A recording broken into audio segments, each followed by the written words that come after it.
My interest is particularly in political comedy, a particular kind of political comedy where it is assumed that the performer and audience share a kind of lefty liberal consensus. And one thing that the rise of populism, Trump, Brexit have done is force those performers to confront a reality where they can't assume an entire population that agrees with them on those things anymore. So that's something that people have had to kind of cope with. And one particular way that's being coped with is what I like to call the all is lost moment. The first gathering of the comedy club after the election that doesn't go your way, or as I'm going to talk about today, a very particular episode of The Daily Show with Trevor Noah, which was broadcast the day after the election, which made Trump president-elect. So for those who aren't familiar with The Daily Show, which I imagine is the minority, but in case people aren't, it's a satirical news programme. It's broadcast from New York. It never pretended to be impartial on the Trump subject. They did not want him to be president.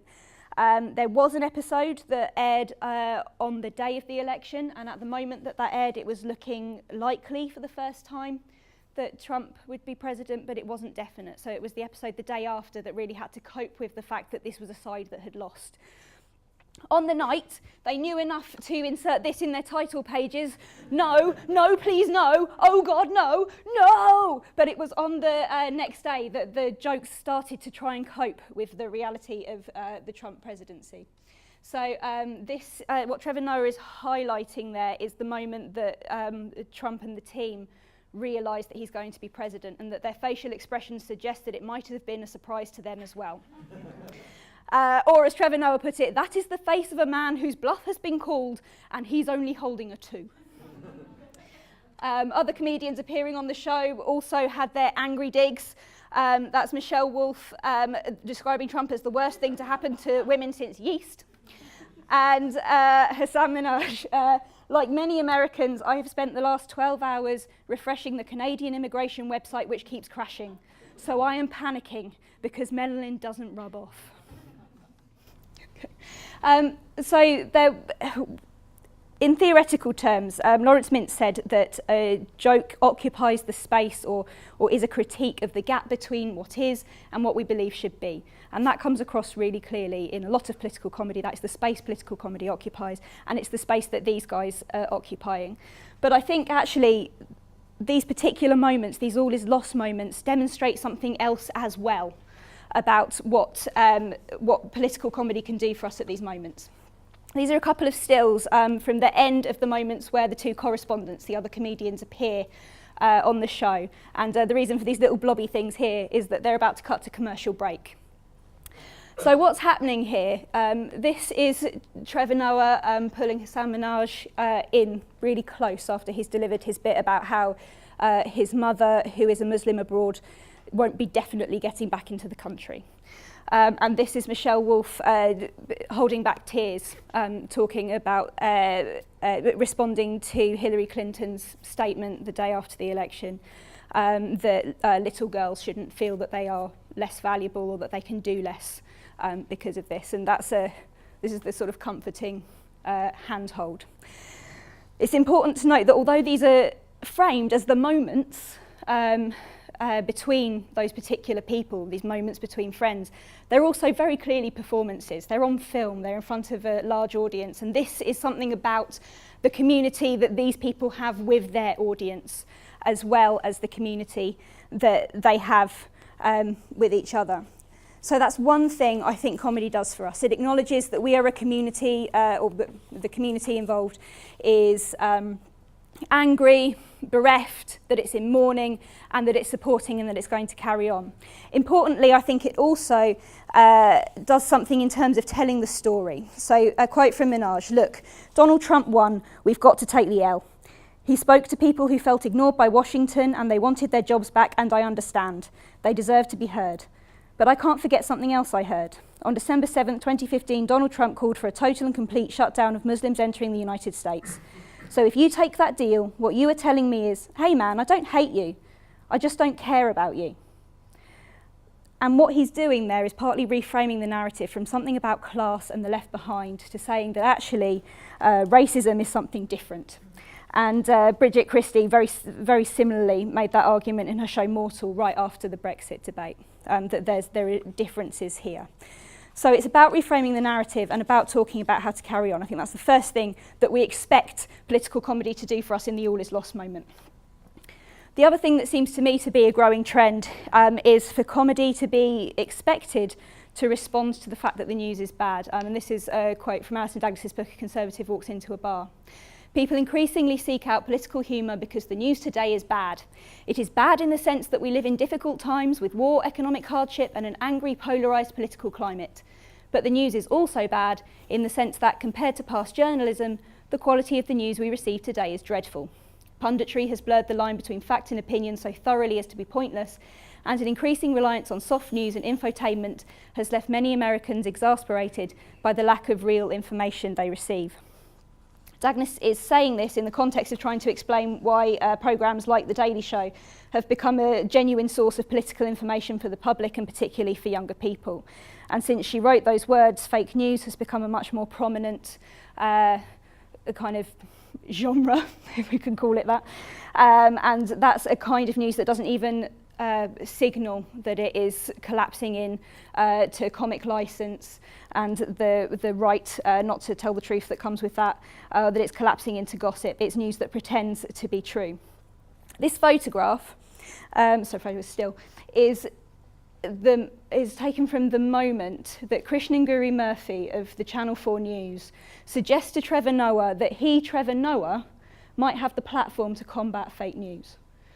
And I sort of suspect that the irony of that situation might be just striking Trevor Noah in that moment. Though at the risk of creating fake news, I should say that isn't what he goes on to say. He goes on to talk about the collapsing of fact and opinion.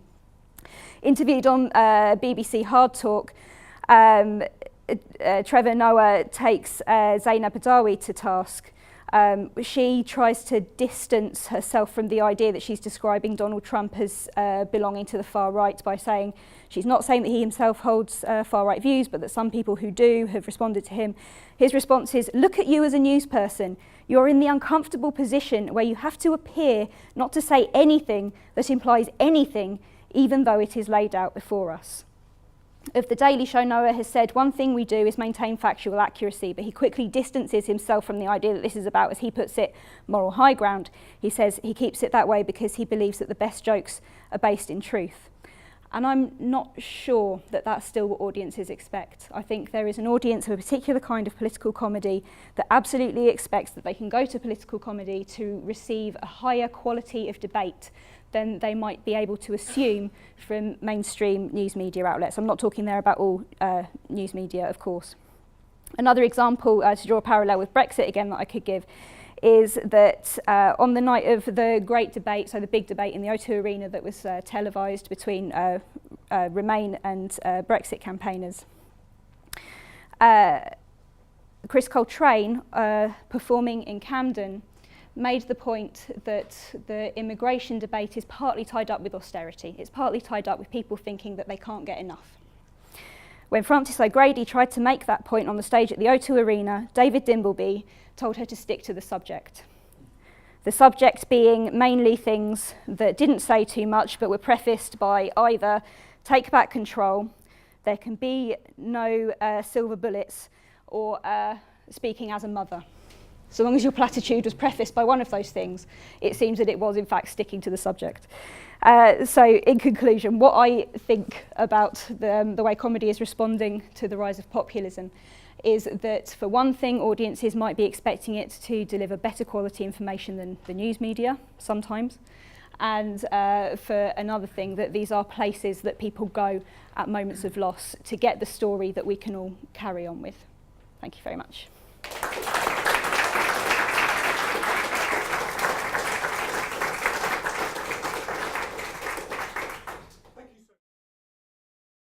Well, that was interesting, very interesting what Sophie had to say. I agree with a fair amount of it. As a practitioner, if you like, I've been interviewed by many journalists, and one journalist, she asked me, she said, what's the comedy community's response to Trump? as if there was, the comedy community is composed of lots of individuals. We are a community in the sense that we're in the same profession. But I think there are always dangers in generalizations, and I think the problem that Trump presents comically now is that it is quite difficult to make an original observation about him, because he's fundamentally a very crude personality. He's not hard to read. This is why I was very amused by a lot of the pundits in the early days after Trump got victory, because they were saying, will he be that kind of person when he's president? Maybe that's just how he ran the campaign. You thought, no, you look at his life, he's an open book. He's, and of course, initially he was a comedy gift for, he's always been a comedy gift. You can see it in cartoons from the 1980s that Trump, because he is almost an archetypal comic figure. He is the self-aggrandizing, delusional fantasist. So of course, initially, many people feel that is comedy gold, and so there's been a lot of very accurate observational comedy about him. Matt Ford, for example, a stand-up, does a very telling thing, which is he says, if you read all his tweets in the voice of a teenage girl, and it's true. I mean, it is true. They sound, because it is all, I didn't want to come to your party. I was having a much bigger party anyway. So, but we've reached a stage now where, of course, part of comedy's job is to hold a mirror up to life, up to what's going on, and we are in this extraordinary period. Part of comedy's job, in as much as it has a job, I'm not sure comedy has a function as such. I think I see comedy more as a wave, a vibration that runs through society. But there is no doubt that comedy is what people like when they're frightened. I've been on many stages, both during the campaign and since, where I've been doing Trump material, and you sense audiences do want to laugh, and it is that traditional way that you laugh at something that's absurd but also a bit frightening, because the reality is a bit frightening, and it sort of it shrinks the fear a little bit, and that is part of the sort of bonding process of comedy. So you're trying to give people the release of laughter, and to make them feel safer. They get a moment's respite from what's going on in the world, things that might be alarming them. But the stage we've reached, and I know I feel it as a writer, and I think Howard, may say the same thing, is that it's quite repetitive.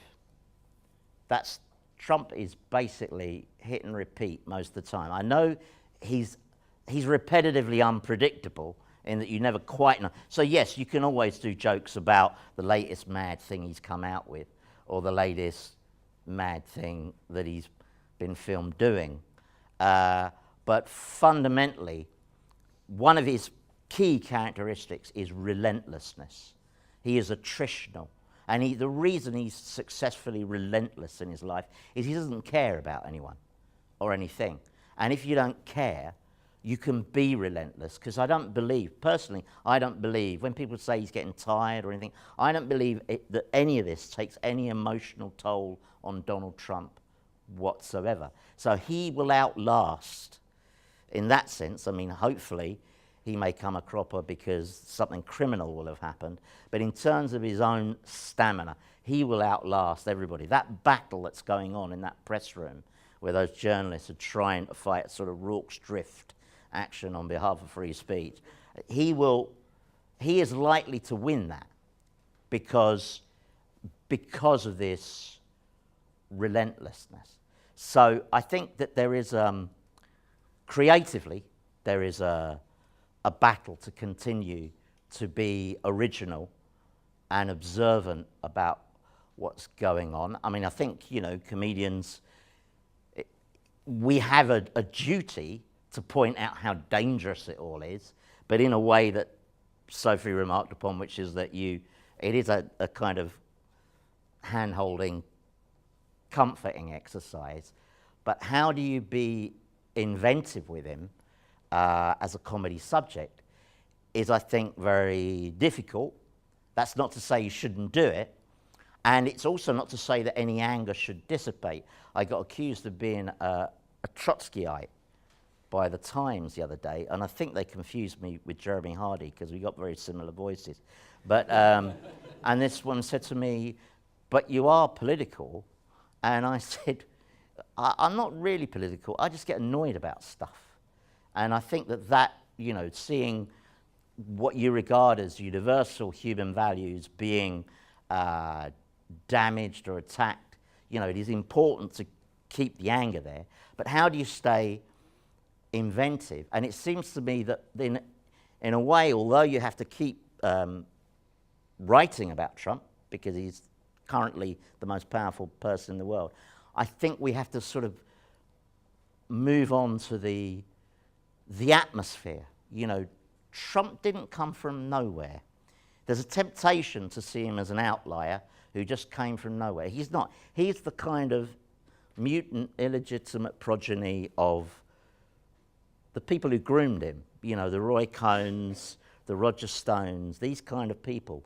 He was kind of groomed by the alt-right, but who were reading that as the society moved towards a more celebrity-obsessed, more superficial, more emotional, that he might be their man. And in the end, they got him. So I think we have to, comedians and comedy writers and commentators generally, we have to start looking at the questions about what changed. You know, could Trump have got elected in the mid-70s? Probably not. Why could he get elected now? And I think it goes deeper. I think the liberal consensus was, oh, it's the people who've been neglected and ignored who voted him in. But actually, if you look at the numbers, that's a very small number. That's a very small percentage of people. There were not the number of unemployed coal miners who got him in. I know they're in key states, but actually, what happened was a lot of middle-class America voted for him. The program that Justin referred to, Ballot Monkeys, we had a strand set on Trump's plane. And just to give you an example of how hard it is to satirize Trump, when we walked on set, we walked on the set and we said to the designer, because it was all gold, and we said, you can't look at this, we've got to tone this down. This looks ridiculous. And she said, I have toned it down. And she showed us the picture of Trump's plane, and it was so gold. But in that series, we had this running strand which was predicated around Amelia Bullmore playing the part of the woman who was supposed to be masterminding refreshing Donald Trump's appeal for women voters. So day after day, because you had all the pussy revelations and everything, this poor woman had the sort of impossible Sisyphean task of making Trump acceptable to women voters in America. That was like the comic anchorage of those scenes, because it looked impossible. But what happened? Millions of American women voted for Trump. So somehow, you know, the emotionalism of the atmosphere, and, you know, it would be foolish to think that it's not happening here and it couldn't happen here. And I think on the liberal left as well, we have to be very conscious of the kind of emotional self-delusion. We were talking earlier, this morning I thought was a really interesting day in news terms, in that this morning, reading the accounts of Julian Assange's email exchanges with Donald Trump Jr., there was a moment when Julian Assange was the darling of the liberal left, wasn't he? He was the poster boy. He was the man, he was giving it to the man, you know, and because we have this rather lazy way of referring pejoratively to the state and everything, he was this individual who was exposing wrongdoing and and he was a champion of freedom of speech. It now turns out that he's been working to manipulate and subvert and control the public conversation as much as anyone else. And probably when they write the history books in a couple of 100 years' time, it will be a close call between who's the biggest egomaniac. I mean, Trump will be out the clear winner, but Julian Assange will be in the runners and riders. So, and I think that the liberal left was guilty of kind of, it was an emotional reaction. I think they wanted Assange to be this white knight, and they didn't step back and look at the facts. So I think that comically, I mean, just what I did, we did ballot monkeys, we researched, me and Guy found out just about every fact there is to know about Donald Trump. We became bores. People were running away from us because we knew so much about Donald Trump, but we could use very little of it because the scenes were only about 5 minutes long. So in the end, after Trump got elected, I thought, I've got so much stuff in my head, I'm going to have to do something. So I made a documentary podcast, which you can hear, there's a plug, it's out there, with Michael Burke. I went and got Michael Burke. I thought, who's the most authoritative voice I can? And we made a documentary that is all lies. It is all lies. We talk to people, we say that his mother ate puffins on the island of Luce, and I just put in everything I knew about Trump into that, but it's all lies, and it's a fake documentary. And it's worth listening to, if only to hear this stuff coming out of the voice of Michael Burke. But that was it was almost like a therapeutic. It's called Inside Donald Trump, by the way. If you Google SoundCloud, that's where you'll find it. And doing it was almost like a therapeutic thing, because I thought, if I don't get all this junk and anger and bewilderment at the absurdity of this, a nation making this decision, if I don't get that out of my head, then I won't be able to write anything else. But I have to say that at the moment, I mean, I'm still, I'll still turn out jokes about Trump, but there is part of me that is a bit Trumped out, and I think maybe the comic conversation maybe needs to shift towards the hijacking of public discourse by the sort of outrage industry that's been constructed by the extreme news outlets. So anyway, I suspect that is my 10 minutes. So anyway, rather random thoughts, but there you go.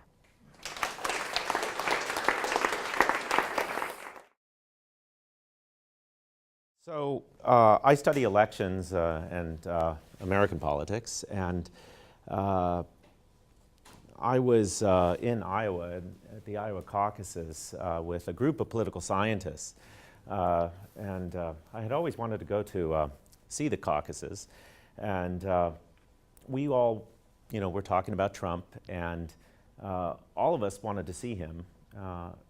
And we really didn't care about seeing any of the other candidates. What we wanted to see is Trump, because it was just so amusing, and we were all joking about it.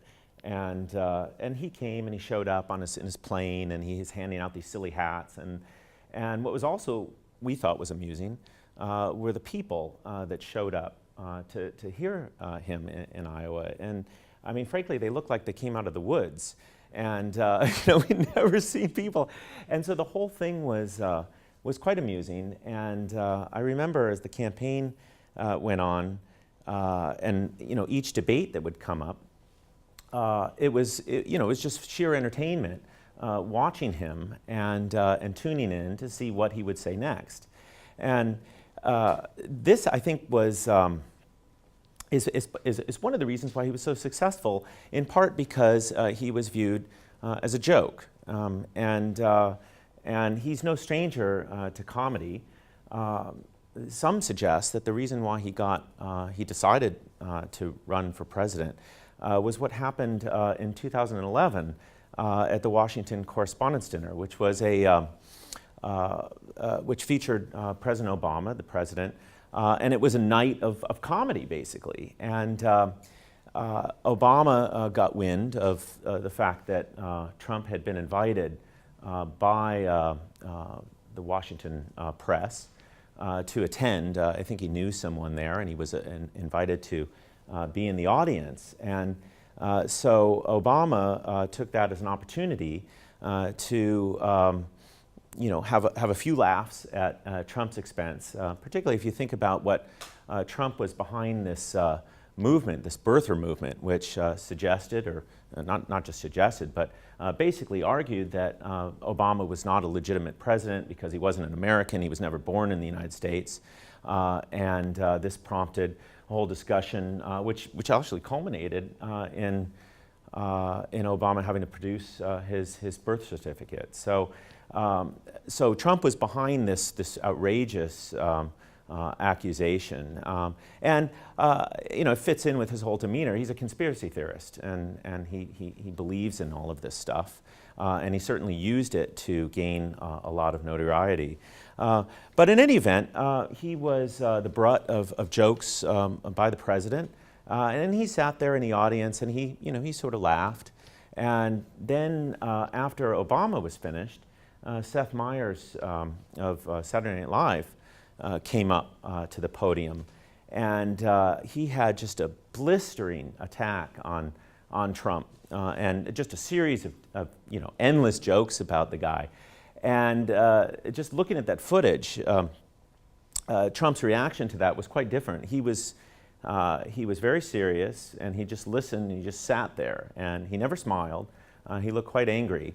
And some suggest that this is what prompted him to run for president, because he wanted to be taken seriously by the Washington establishment. So maybe we have comedy to blame for this. But he's also, in terms of his appearances, I mean, the man's a celebrity, and he appeared on Saturday Night Live twice. He actually hosted the program twice, once in 2004 and again a year before he was elected in 2016.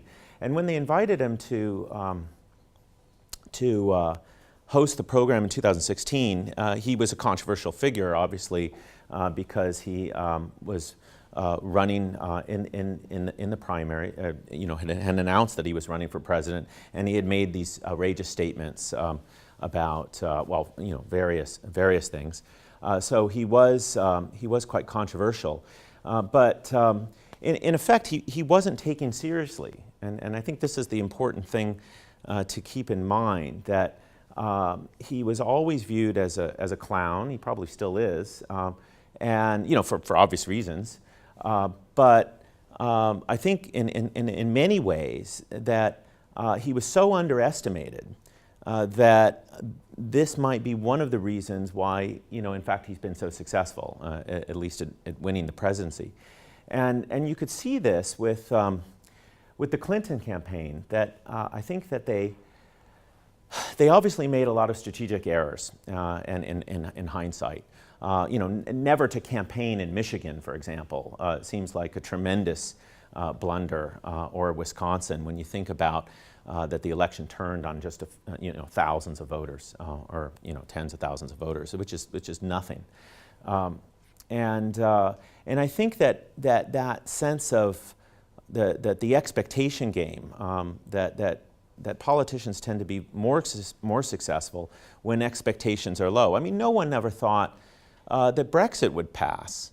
And Boris Johnson, I mean, there's some comparisons with him and Trump. I mean, that, at least from my perspective, I think he looks like a joke. And so in that way, they're underestimated. And they themselves, I mean, both Boris and I think Trump never thought that Brexit would pass or that Trump would be president. They were both shocked, I think. They had very similar reactions to both outcomes. And I'm watching the election results and the presidential election results. Everyone was shocked because, of course, all the public opinion polls and all the expectations were that Clinton would win very easily. That it might even be a landslide. I remember that she was talking about setting up offices in Utah and in Texas, which are just unthinkable for a Democrat to be considering, contemplating campaigning in states that are so safely Republican. So there was a time, believe it or not, during the campaign when the Clinton campaign thought that they could just win this thing outright in a total landslide, and they didn't look at states like Wisconsin and Michigan, which were obviously crucial to the Democratic victory, and it was part of that blue wall that they had assumed. The Clinton campaign had assumed that there was this wall, an impenetrable wall, and that Trump could not. There was no chance that he could ever win in those states. So they were neglected. So I think, in the sense that the comedy plays, the comedy in the context, that in a lot of ways it underestimates. It underestimated him, and I think it continues to do so. I mean, we all think, we're sort of looking at our watches and wondering how long he's going to be president for. I mean, when is he going to be impeached, and how long is this going to last for? And the likely scenario is it's going to last a long time, and probably through, well, I don't want to make any predictions, but it depends on whether or not the Democrats manage to regain control of the House of Representatives. If that happens, it's game over for Trump. I'm pretty confident of that. I don't see any chance of impeachment with the Republicans in control. But let me just leave it at that. I look forward to the roundtable discussion. And thank you.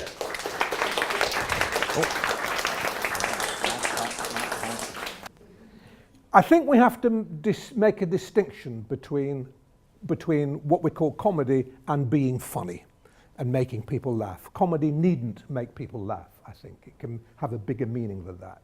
One of the catches of being funny about Trump, and this was something I think I was aware of from the start, you cannot be funnier than Trump is. I don't mean he's funny about himself, but he's unconsciously funny in a way that's never ever been seen before. I mean, this is not just an oath. This is an immeasurably stupid. This is the most stupid person that's ever lived, not just in politics, that has ever lived. There was a sight of him in the news. How could Chaplin beat those pictures that we saw in the paper the other day of him when he was in his final meeting in the Philippines, was it? And he was trying to do that, to shake hands with the person there, and he couldn't do it. And you see him going, and he's looking at his hand, and he's looking at his hand. This is a person who is not only unfamiliar with everything that we understand by politics or by knowledge or by humour, he's unfamiliar with his own body. He doesn't know how his own hands work, and he stares at it like that, and he stares at it. Chaplin could not have been funnier about that. You remember when Chaplin made The Great Dictator, and he's balancing the world and he's being Hitler, and everybody thought, this doesn't work really because it's making light, even affectionate light, of somebody that's too wicked. It won't work with Trump either because it's making it's making stupid somebody whose stupidity outdoes you. He said the other day, I saw him saying the other day, I couldn't believe it, just put the TV on, and my television is just set to Trump channels. When Murdoch removed Fox, I couldn't bear it. I mean, a major source of rage, nightly rage, had gone from my life. But I found him on somewhere else, and someone said, "Are you sure you remember that?" And he said, "Of course I remember that. I have one of the greatest memories in history." How do you even begin? How could any comic writer even begin to come up with a line like that? He once said, didn't he, "I have great words." What do you mean I haven't got words? I have great words. You couldn't. There's comic genius here. You couldn't do it. We've got 4 comic geniuses. You couldn't do it. So what you have to think really is, it's not about being funny about Trump. It's something else. People did complain.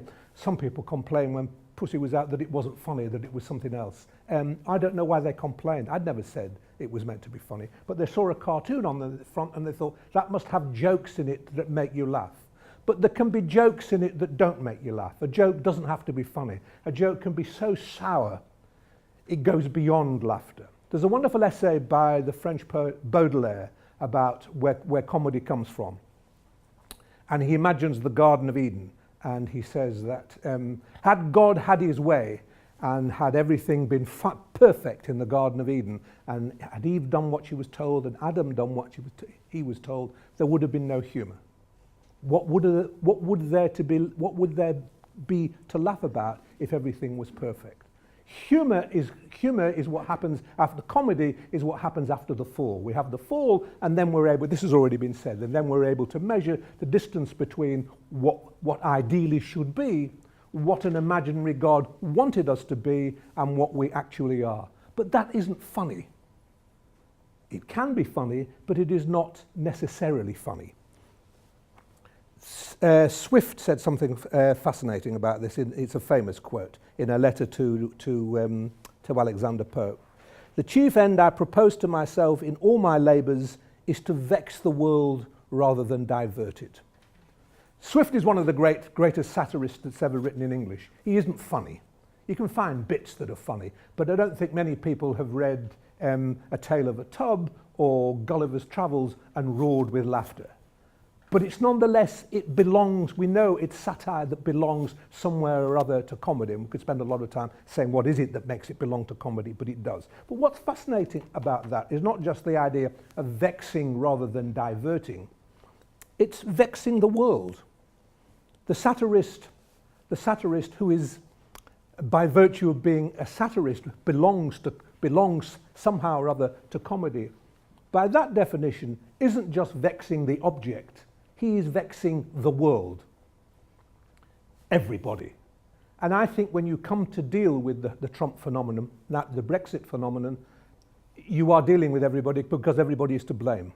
Everybody is to blame. When I wrote Pussy because I'd had, by writer standards, a bad year of it. I was fed up.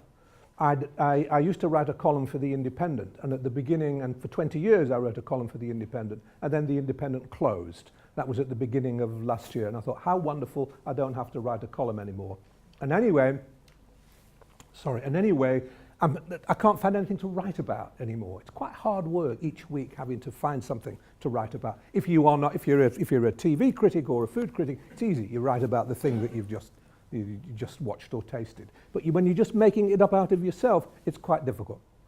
So I thought this would be fantastic to have time off. And anyway, nothing's happening in the world that's very interesting. And then there's Brexit, and then immediately after Brexit, there's the Trump thing. I'd been in America on a publicity tour for a previous novel, and I'd seen a lot of Trump in America, and I'd grown fascinated by it.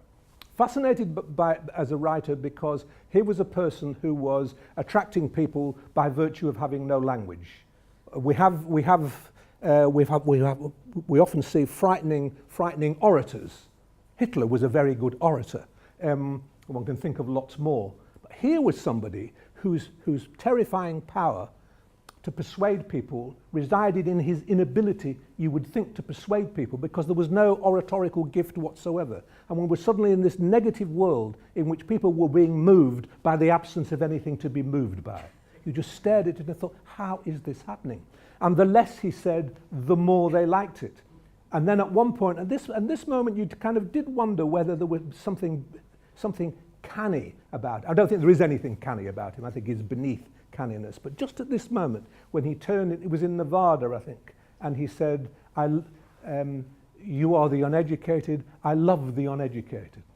He didn't say, you are the American people, I love you all, I'm not going to scorn you because you're uneducated. When I become president, I will educate you.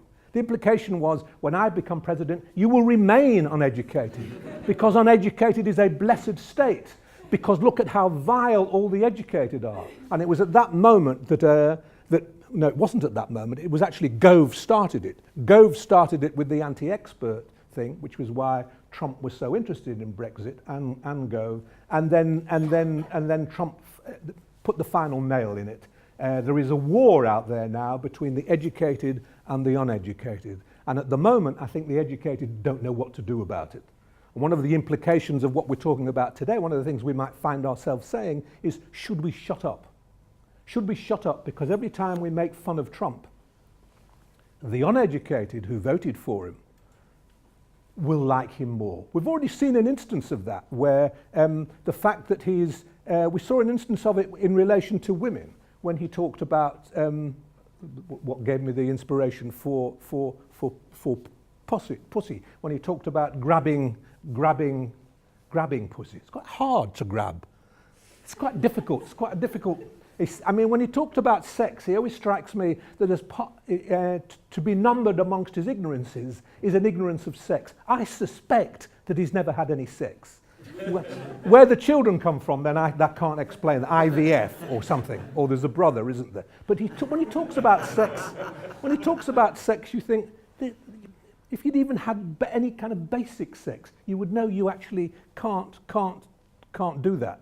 But at that moment, and then women started to appear on television and say, yes, he did this to me, yes, he touched my shoulder, yes, he touched my breast. Tiny bit reminiscent of what's going on in this country at the moment, though this is what's going on in this country is far more serious, of course it is. But you could, and there was a series of women appeared on television crying. He'd done this and he'd done the other, and you could feel at that moment, that bulk of the uneducated in Nevada would think, what are they on about? However right they were to be upset, the upset of well-educated liberal women turned the illiberal, the uneducated, against them.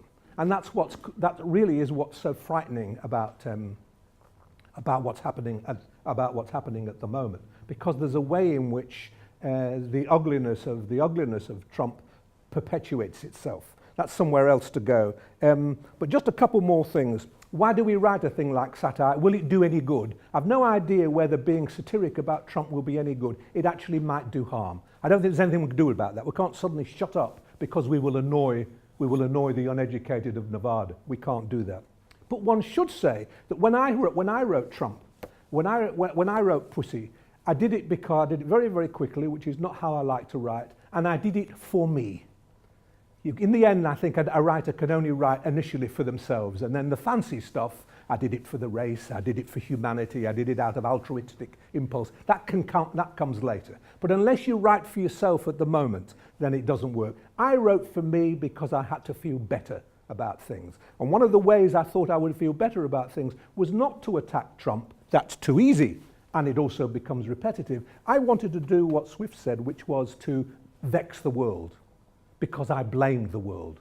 So, and then when you've done that, you feel, I would like to put my arm. Now what I'm doing is I'm not just writing for me, I'm writing for other people who feel like me, so it becomes a kind of consolation thing. The few of us who feel like that, the few of us, relatively speaking perhaps, we don't know how many, this is to make us all feel better. Whether it will make any difference to the world outside us, no writer, no satirist can ever know. All you can do is contribute, as I see it, to a kind of stream of derision. There must be non-stop derision. It mustn't stop.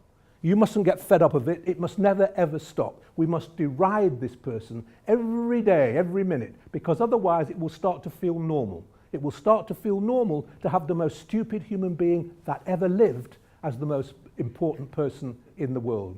If you ask me, do I feel any better having written this in order to feel any better? No.